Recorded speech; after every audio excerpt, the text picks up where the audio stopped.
Before entering the ruin, I have a proposal that will help us prevent the kind of senseless arguing between you two that we saw at Stone Forest. Okay. What is it? I propose you two agree upon a contract, stipulating that we alternate who gets claim to each treasure we encounter, with only one object permitted per claim. To show my sincerity, I won't be taking any treasure. This will just be between you all.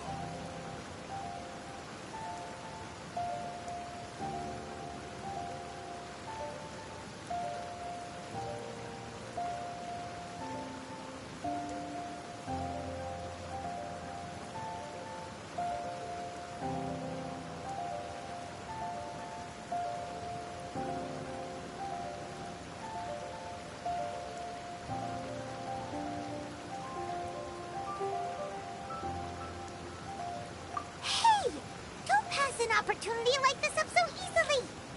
I don't agree. I mean, you want me to split the treasure with this amateur archaeologist? No, absolutely not.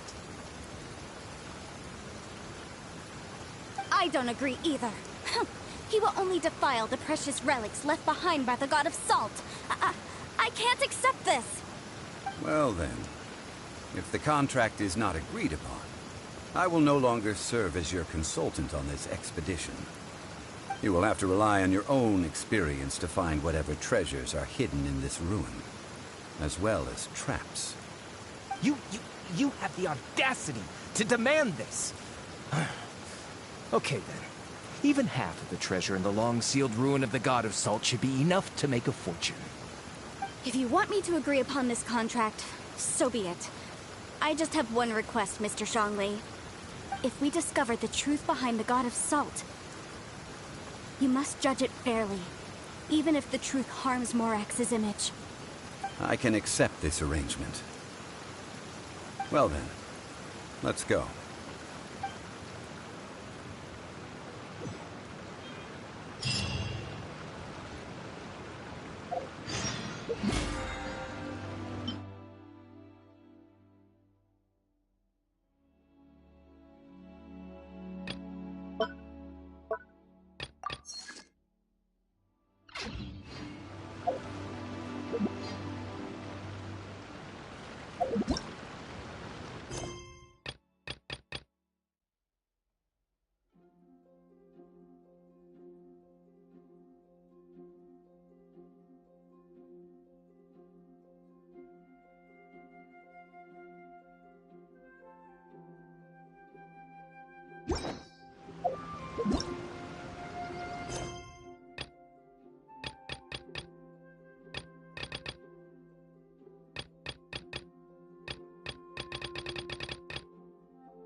Solidify!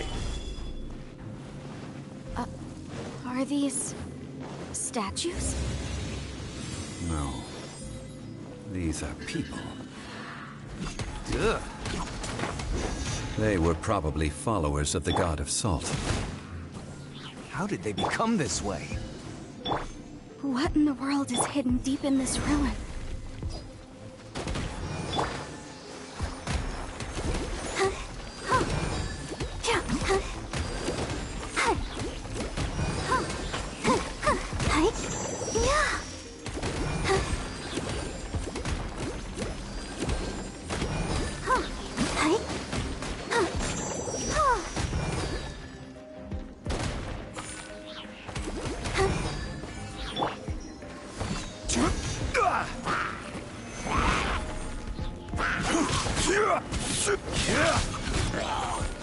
Quake!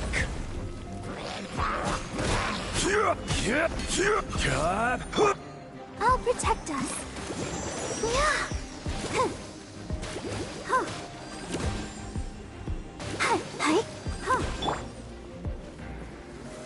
Stabilize!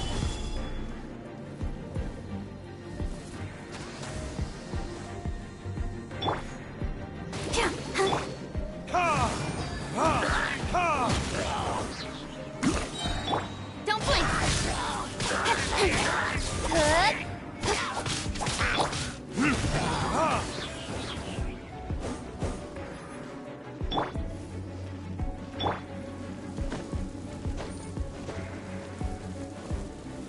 Gather!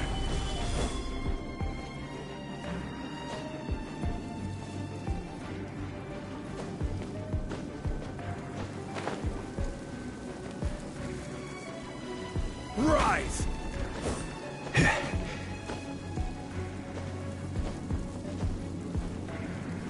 Crumble!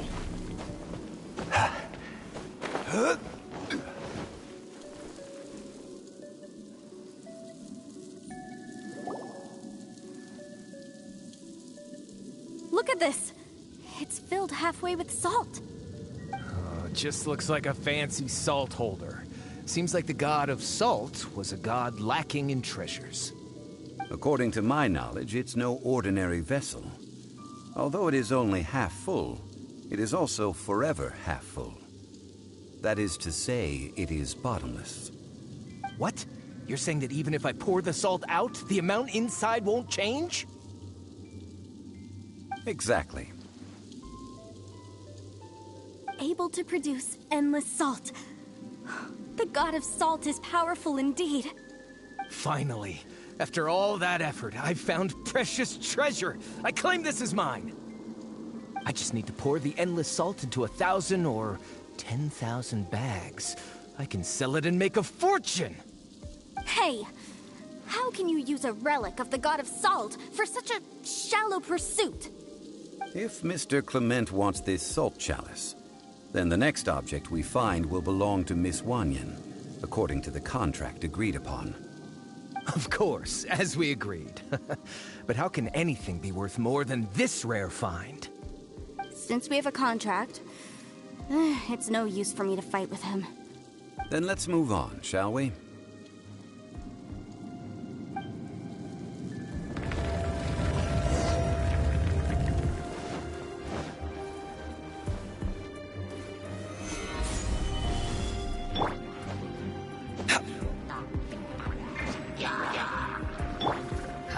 I will have order!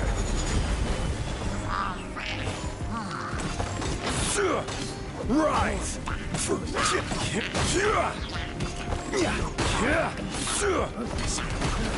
Stabilize!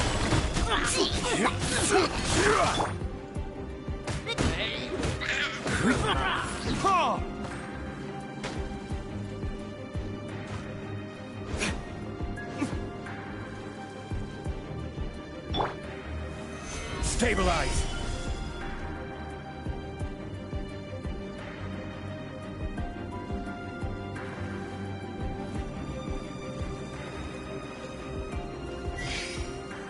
Crumble!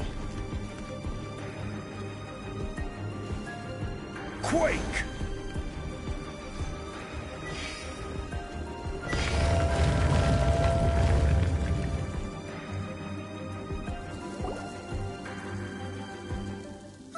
Just a simple ruler. It doesn't look to be worth anything. This, if I remember correctly, this is some kind of measuring tool. Indeed. But the god of salt imbued it with another power. When you stick this ruler in the ground, the surrounding area will become covered in salt, much like a rising tide covers the earth. The deeper it is stuck in the ground, the more salt will appear. It is essentially a bumper harvest of salt. What? That's even better than the salt chalice! Well then, according to our contract, the salt ruler goes to Miss Wanyan. No, unacceptable. I paid for and organized this entire expedition. Why should I get the short end of the stick? And this girl has been useless. Why would she get anything? Oh boy, here we go again.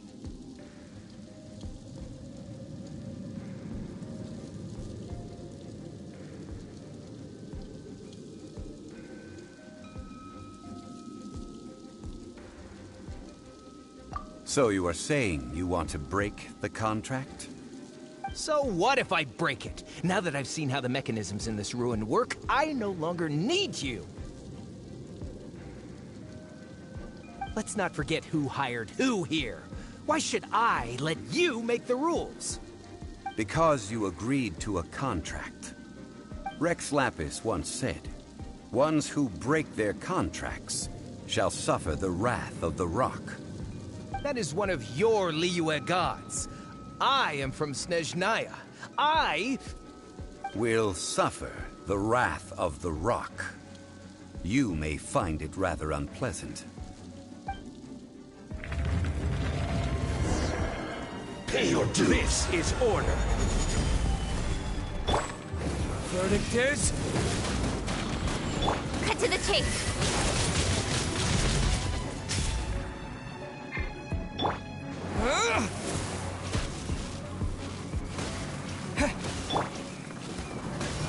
Gather!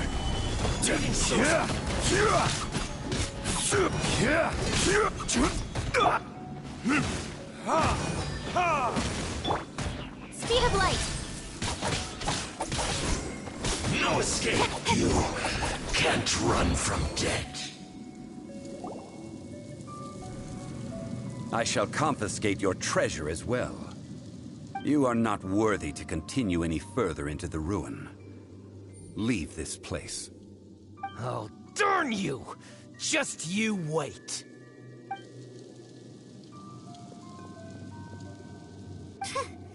Some archaeological survey. He could only pretend for so long. Hey, Paimon likes Mora, but Paimon doesn't do bad things. Clement's wrongdoing stemmed from greed, yes. But besides greed, there are many other things that may tempt us to break contracts. When people see the object of their dreams, how many are really able to control their desire and follow the contract? I think we should be honest with each other now. Huh? Be honest about what? That in truth, not a single member of this archaeological expedition came here for archaeology. Why do you say that? Miss, you lack even the most basic archaeological knowledge, and can recognize naught but a few simple relics. However, you are an expert when it comes to anything regarding the god of salt. You aren't interested in archaeology or relics. What you're really interested in is the god of salt. I believe those legends about the god of salt that you mentioned on the Pearl Galley are passed down between generations at Yinyuan Hall. Okay, that's enough. Sir, you are indeed a man of great knowledge and talents. I seem to have been right to seek you out once I plucked up my courage. You're right. I'm not a scholar of archaeology. I come from one of the 8 trades under the jurisdiction of the Chising, Yinyuan Hall of the salt industry. Our ancestors were those protected by the god of salt all those years ago, when the Archon War engulfed the land in chaos.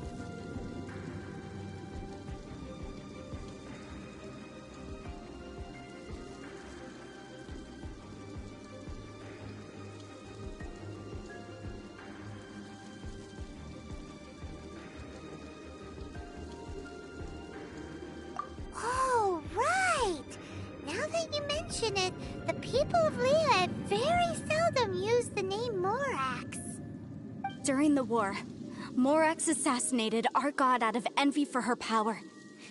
He left us alone and lost in the world. We hate him! But this is Morax's Liyue after all. And its history is written as he wishes. So I seek proof of Morax's guilt. He has blood on his hands and cruelty in his heart.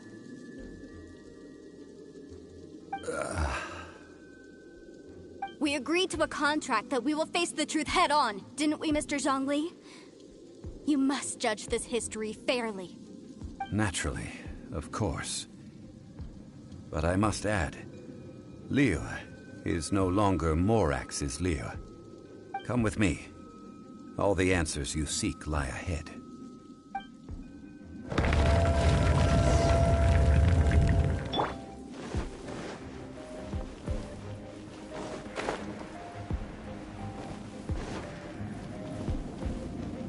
Rise!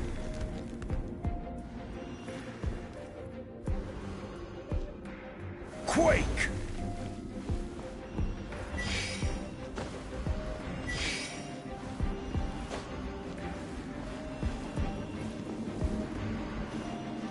Rise!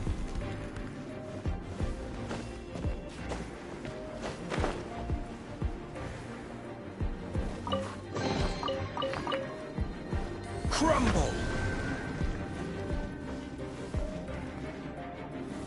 Stabilize!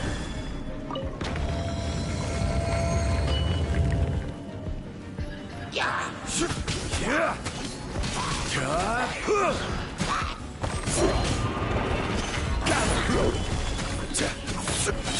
I will have order.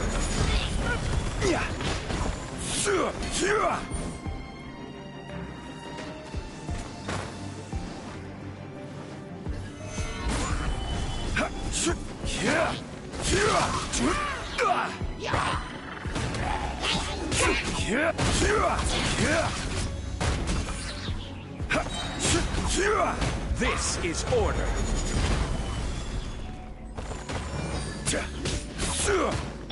La la la la la.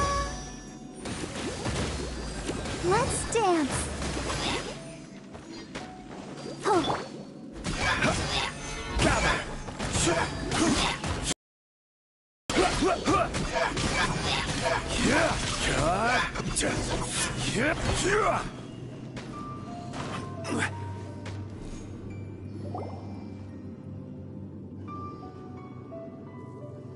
This is a sword? Aha! It's a broken sword! This is proof! This proves that the God of Salt had to fight back against the evil Morax. But sadly, she was defeated. The power of this sword surely is much greater than that of the Salt Chalice and Salt Ruler. If we can repair the sword, then we can show the world the mighty power of the God of Salt. It does look like something left behind after being defeated in battle. 2 pieces of a broken sword. From an archaeological perspective, these are 2 separate relics. According to the contract, you can only claim one. Why? We were alternating claims to treasure, true. But Clement is no longer here. Yes, but the only one object per claim clause still holds true. You cannot take 2 relics at the same time. This logic! Zhongli, she seems like a good person, and no one is fighting over the treasure. How about you let this one slide, huh? When there's a contract, nothing can be allowed to slide. If the contract is not followed, then it is broken. No! If I only take 1/2, then it can't be repaired, and the power of the God of Salt cannot be restored. No matter what, I must be faithful to her. Even if it breaks the contract, I don't care. So you are already decided? Then there is a price to pay for breaking the contract. Zhongli! That is to say, you consign yourself to suffer the wrath of the rock. That's okay. The God of Salt gave up her life to protect her people. My sacrifice is nothing compared to that. Punish me however you want. Just let me take this proof of my faith. No, you can't hit her! Perhaps that punishment would be easier for her. But as punishment, I will tell you the truth. Huh? The truth? You mean the truth is my punishment? Yes. The truth that I am about to tell you shall be your price to pay for breaking the contract. I'm afraid to say that the God of Salt, Havria, was not the powerful god you imagine her to be. Rather, she was a small and weak god who yielded to all other gods.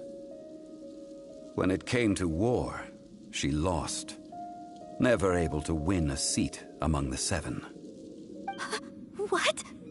During the Archon War, the gods of this world used all their strength and cunning to vie for control of Teyvat. But Havria instead chose to flee. She thought that by giving up before a fight could start, she could save herself and her people from the war. However, during such a long war, there is no end to the advances of aggressors. After making countless concessions, Havria lost all of her lands, until only one small haven remained. No. No! It can't be so. In her last days, she had not even a single blade to defend her people with. Not even a single blade? Then... this sword... This sword is not a relic belonging to the God of Salt, but is instead the murder weapon used to kill her. Murder weapon? No! That's not true! That can't be true! You're trying to test my faith in the God of Salt. As I said before, I only state the facts. Preposterous! You are a follower of Morax! Don't try to trick me! Hey! Hey! Come back!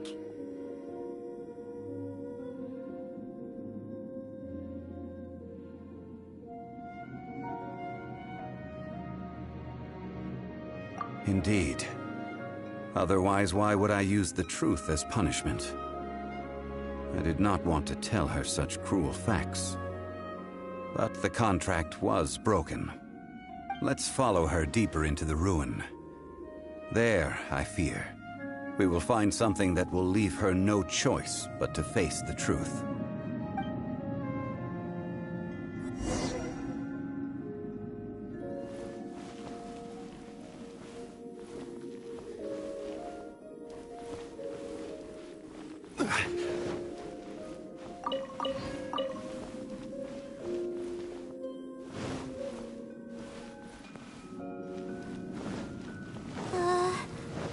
Are these statue thingies running?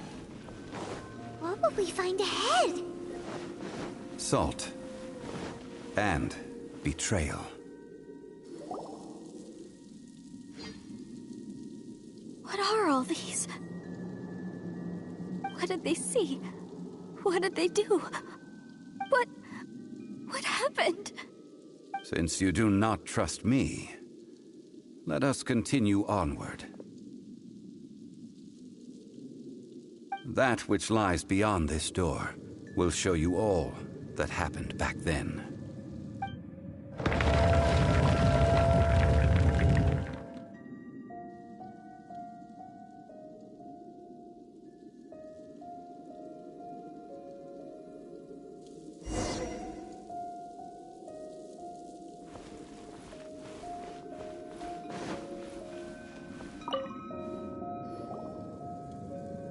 This is the scene of the crime. Havria's body dissipated, leaving nothing but these traces of salt. Her dying moments have since been frozen in time to this very day. The story continues that some among her people realized at last that this gentle, kind, but weak god could never protect anyone in wartime. The Archon War was cruel in the extreme. Instead of consigning her to the agony of defeat, they thought perhaps it would be better to give her a quick release. But what about these statue thingies? No matter how weak the god, the power that flows forth when they are slain is beyond the strength of mortal coils to bear. Those who could not flee were thus transformed. Those of her people who were untouched by this disaster left for Liyue, where they sought refuge with Rex Lapis.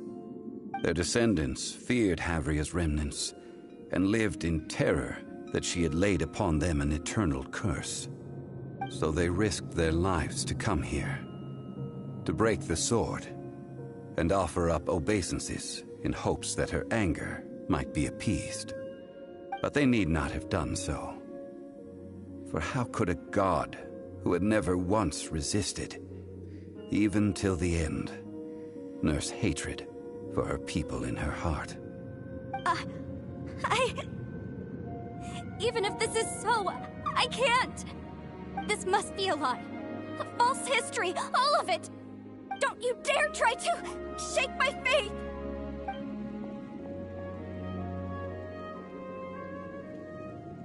Yikes. Zhongli didn't show any mercy this time either.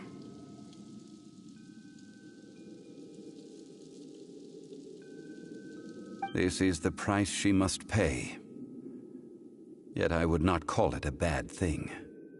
Judging by how she appeared, I fear that she will struggle for a time.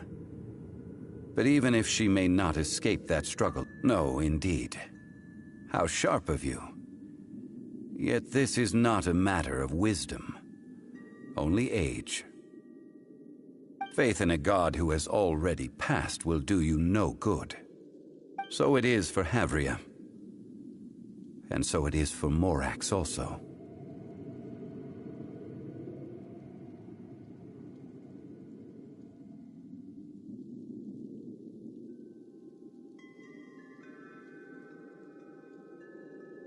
All right then. Now, would you like to accompany me in taking a trip to Guyonstone Forest? Huh? What do you want to do, Zhongli? Treading old ground, telling old stories. One cannot help but be reminded of old acquaintances.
Ad Astra Abyssosk. Welcome to the Adventurers Guild.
I still have a lot to do at the guild.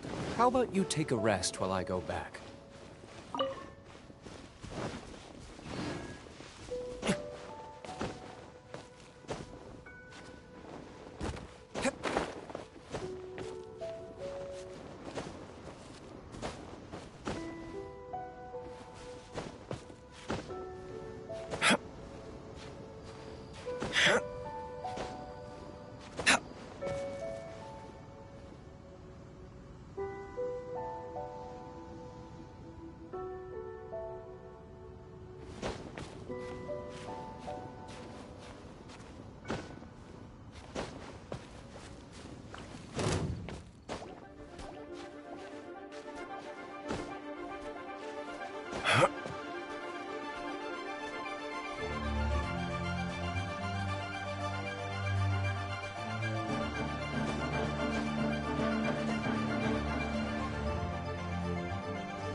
Now, I mentioned before that many gods of old have been sealed beneath the Guyan stone forest.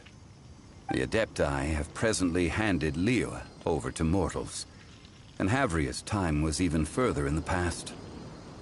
The Salt Chalice and Salt Ruler that she left behind should not return to Liyue. To leave them here is to let them slumber. And it is also a homecoming. I ended an era with my own two hands. I've always wondered how I should remember that which I ended. History records, but history may be changed. This incident proved that.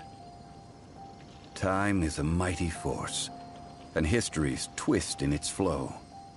I need to find a better way of recording history in order to engrave its truth. Stone carvings were one such ancient method. But unchanging stone, immovable earth, even one such as myself. Someday we may all disappear. Zhongli. Therefore, I thought of you, traveler. You are one who crosses the celestial atlas, and who passes through countless worlds. If our history is engraved in your memory, it will one day accompany you into another world. As long as a traveler like you is able to record what happened, then a backup of sorts will exist for times and tides of Teyvat.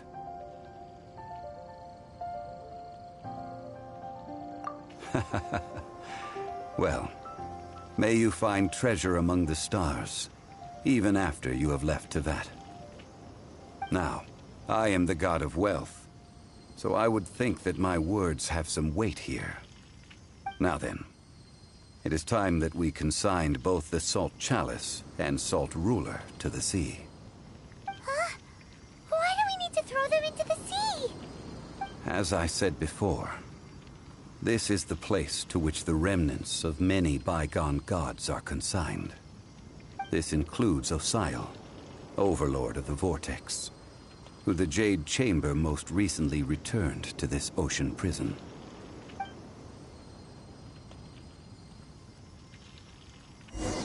Thousands of years ago, the Adepti and I fought against the turmoil that plagued every corner of this land. Guyan Stone Forest, where I sealed many gods with my spears. After so long, naught but folk tales remain. Osial, you and I were foes, but our ancient grudge is but a bygone memory now.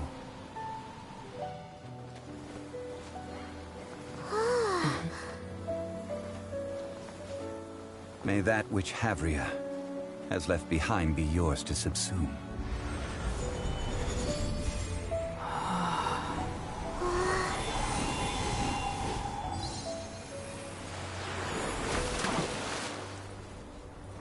And thus another spark of divinity departs from Liyue. My legacy shall now be left to those who come after to debate.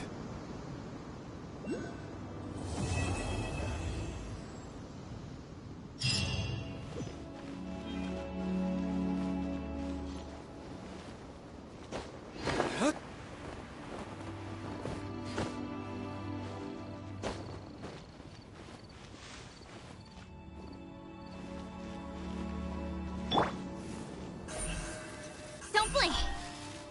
Hey!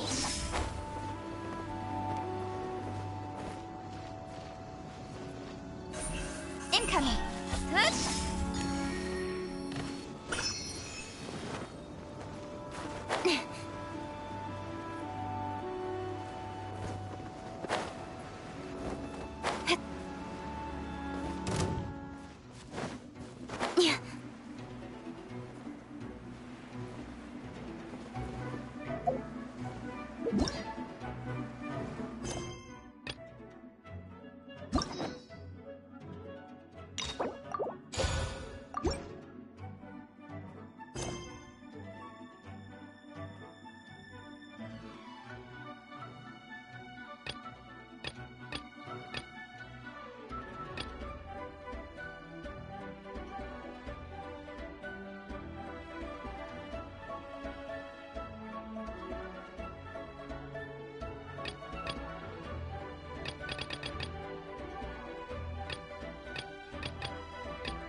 Time for retribution!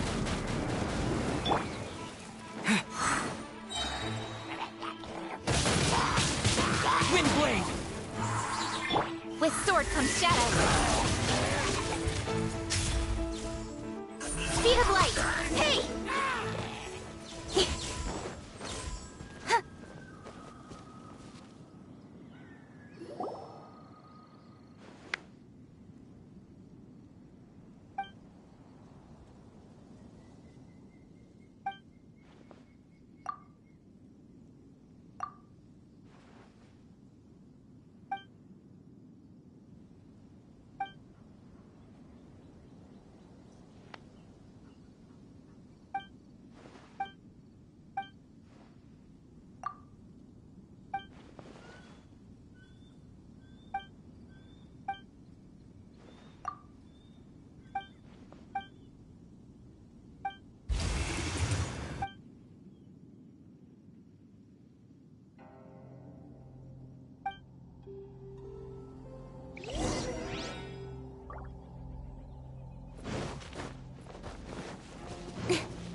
In advance.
Ah, hello. Are you here for something off the shelf, or do you need something forged? Excuse me, Master Zhang. We were wondering if you'd heard of something called a Wonder Core. Of course I have. Sorry, who's asking? My name is Yunjin. Perhaps you don't know me, but I believe that you forged some weaponry for my father in the past, for stage use. Yunjin? Stage use? Oh, so you must be Miss Yoon. Sorry, my brain's finally caught up. It's not used to doing much beyond bashing a hammer all day. Everyone's heard of you, Miss Yoon. Even folks who don't make it to the opera all that often. Like myself. So, you're here to ask about Wonder Cores, huh? As it happens, I do know how to make them. Matter of fact, I made some for Lady Ningguang back when she was building the original Jade Chamber. The types of ore needed to make Wonder Cores are a little hard to come by. Lady Ningguang supplied them herself last time. I don't suppose you've brought any yourselves? No, we were gonna ask you what kinds of ore we need. Sure. Well, you'll need two kinds. Star Splinter Iron and Subrosium. If I remember correctly, Lady Ningguang sourced her Star Splinter Iron from the Mount Tianheng area. They say it resonates with visions. It could take some work, but if you stick with it, you'll find some eventually. As for the Subrosium, though, I'm really not sure. Sorry. What I've heard is that the people around Mount Tianheng have some sort of magic trick that can pinpoint the location of the stuff. Of course, it's probably just hearsay. If you want my advice, start by looking for Star Splinter Iron around Mount Tianheng. And if you run into any locals, ask them a few questions about Subrosium. Mount Tianheng. Interestingly enough, the story of the divine damsel of devastation also takes place on that mountain. I hear the view there is quite spectacular. A favorite destination of the Adepti, in fact. Perhaps it can give me some inspiration. Let's not delay. We should head straight there.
I came to Mount Tianeng once with my father as a child.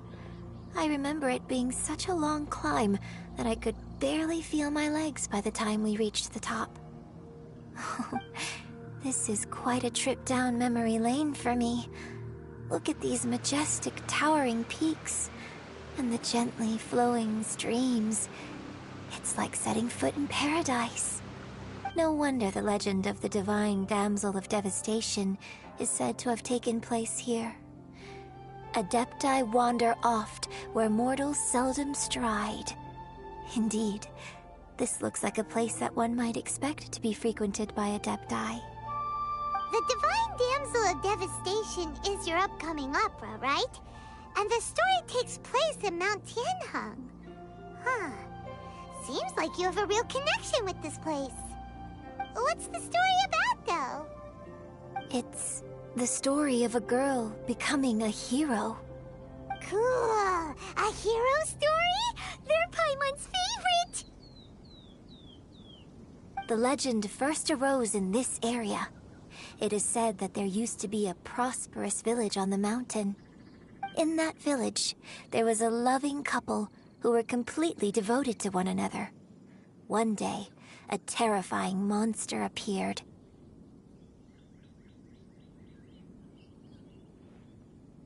The wife was out collecting herbs and was captured by the monster. Her husband was so distraught at the news that it broke his spirit and drove him to madness. The vile and vicious monster told the villagers, "If you want to live, you must sacrifice a child to me."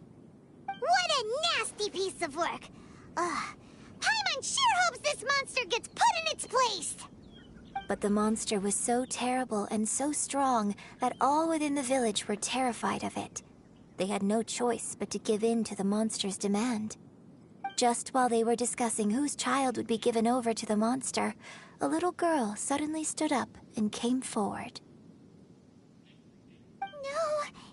Don't do it, little girl! Unbeknownst to anybody else, she was concealing an exorcist's blade. She approached the monster's lair, feigning fear and trepidation. When she finally arrived, she courageously drew her sword and entered into a fierce struggle with the monster, from which she eventually emerged as the victor. Her extraordinary abilities drew the attention of the Adepti, and they took her as one of their own. Her story became the stuff of legends. But alas, the paths of mortals and Adepti seldom cross, and she would never again re-enter the mortal world.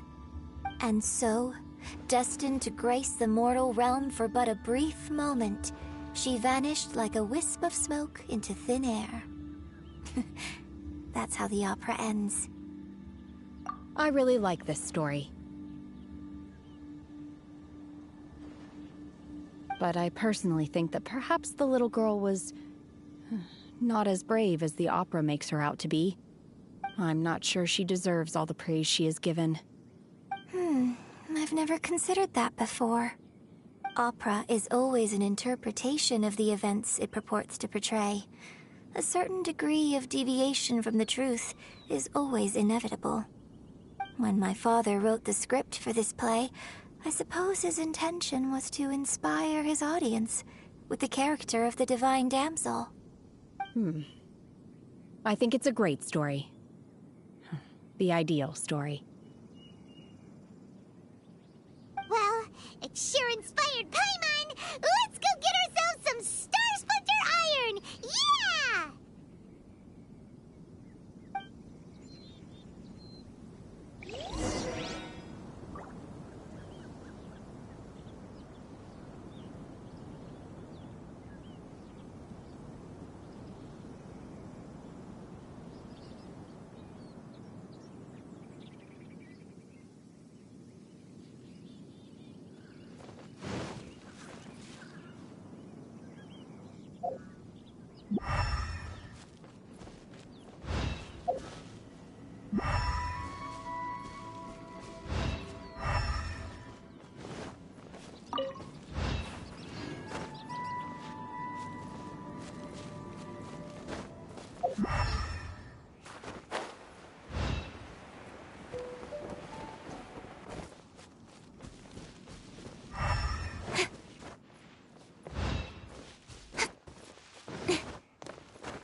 This should be enough Star Splinter iron.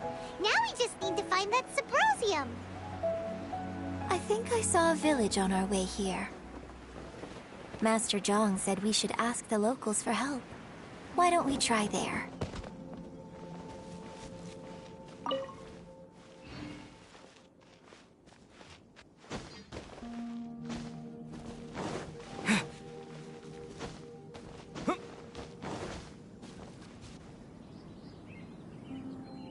Hey, there really is someone here. Yunjin, looks like you were right. Excuse us, sir. Can we ask you something? Huh. He didn't seem to catch that. Hello, sir. We were just passing by and wanted to ask if you happen to know anything about Subrosium.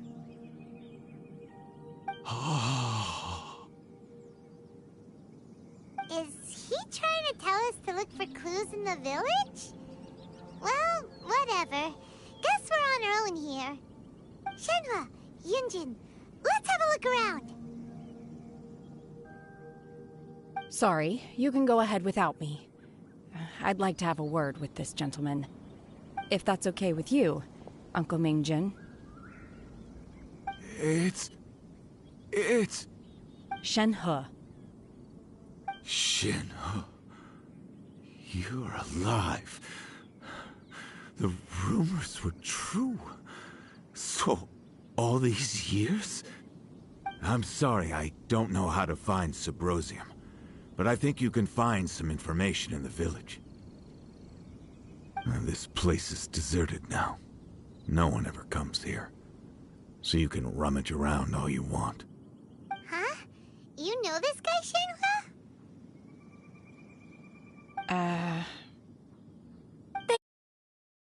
We'll go and take a look around. Don't worry. Mingjin has no ill intention towards Miss Shenhe. She'll be quite safe.